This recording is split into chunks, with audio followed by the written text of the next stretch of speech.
All right, how do you do that? Now I have 3 minutes and 58 seconds. I don't know how this works. If somebody else knows, please let me know. But I don't need that much time. Although I am super excited because I think that I've also figured out the mark of the beast jazz since I went back to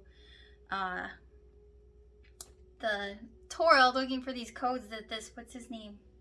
Zero Grid feller seems to know a lot about. That was an interesting study. So I'm super excited about that, but I can't talk about that now. So I wanted to go back to having had experiences lately with, a witch or two.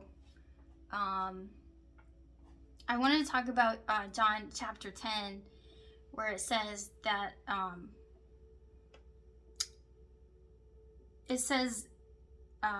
Jesus says, I say unto you, he that entereth not by the door into the sheepfold, but climbeth up some other way, the same is a thief and a robber. But he that entereth in by the door is a shepherd of the sheep. To him the porter openeth, that the sheep hear his voice, and he calleth his own sheep by name, and leadeth them out.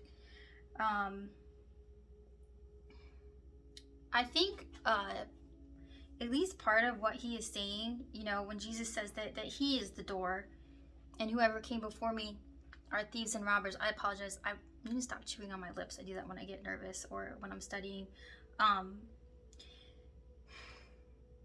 It says that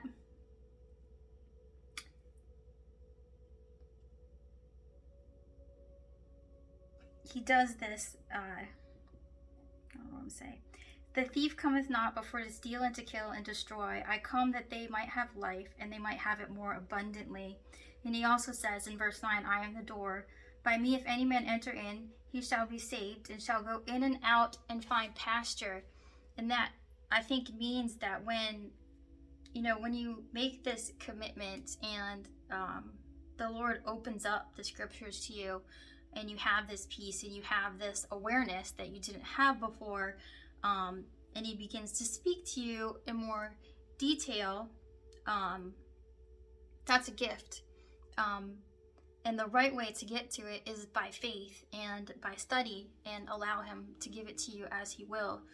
But when you get into witchcraft and sorcery and things like that, and accessing this, stream of consciousness that is not protected, then you don't really know what you're getting into. And I would definitely caution against that, because it's not meant for you, and it will probably backfire.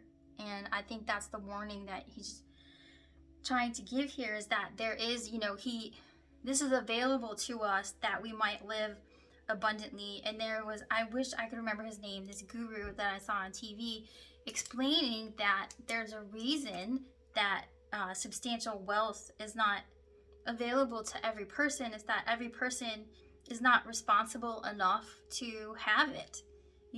The same way every person is not responsible enough to have this wealth of knowledge, to use it with integrity. So we're coming up on 4 minutes. I just think that's something, to really think on, pray about, and study, because if you want to get into this, and the book that I'm writing is about, abundance. All right, I'm about to cut off. I'm gonna have to do another video, but think on that. That's John